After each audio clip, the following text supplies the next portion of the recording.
Hello everybody, welcome to our Sengoku Dynasty Survival Guide. We are talking about the 1.0 release for Sengoku Dynasty. I'm actually a little surprised that we're already there. I feel like there's a lot more to go. I know there's a lot more to go based on what the devs are saying, all the new stuff and things they want to bring to the game still. But they have singled out a date for 1.0 release, which I'll get to in a moment. But one of the things they are bringing into, which I want to talk about in today's video, is the Daimyo system. It's kind of like, in a way, a new game mode for Sengoku Dynasty, and it is completely optional.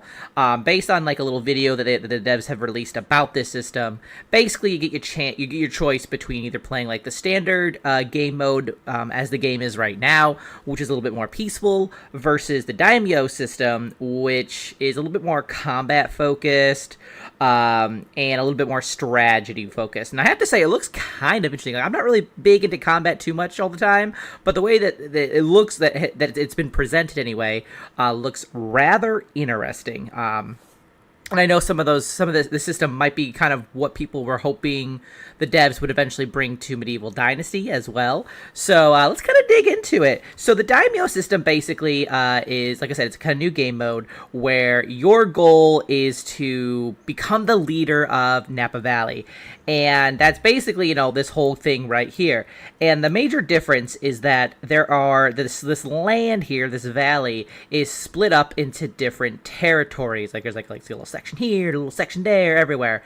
And they're all controlled by enemy factions. And each faction has like this big old boss. And so the idea is that you go to a territory, you fight the bad guys, you fight the boss, you win, and in return you get the resources from that territory that's like then unlocked for your village. Basically, your villagers can then like go and harvest and, you know, do this or that or whatever. And then it also allows you to like build infrastructure and such. Now the devs talked that like in the process of all this, you'll gain like dynasty reputation and experience, and then all this other kind of stuff. So I'm kind of curious to see if like certain building structures are linked to that. I mean, obviously it would be if it's still based on like XP.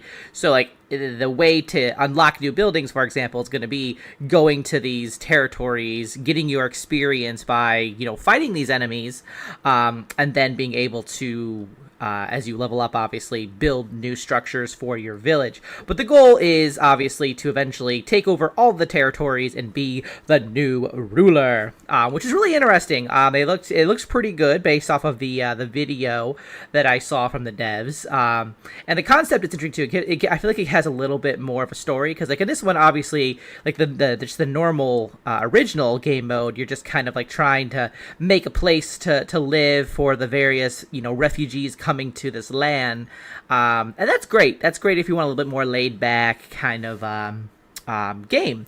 But the Daimyo system and game mode, I'll probably be giving that one a go, because it definitely seems like it just gives a little bit more action, a little bit more drive behind, you know, why we're making a village and how we go about making that village just a little bit more interesting, particularly when it comes to like the special projects, for example. Like in this game, obviously, the kind of benefit of doing the various like bridge and tower repairs and whatnot is that it gives you Dynasty Legend, which is great because, you know, you need that to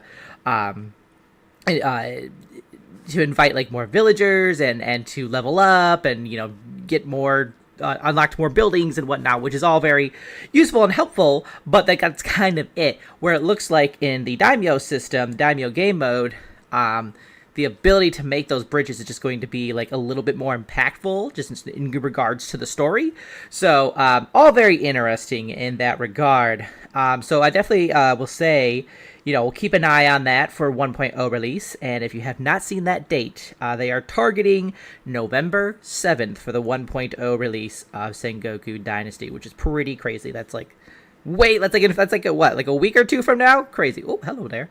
But that is it for this video. Let me know what you guys are thinking about that system, if you're going to give it a go, or if you're just going to stick with the standard game mode. Would love to hear it. Thanks so much for watching. I'll see you next one. Until then, keep surviving and keep thriving.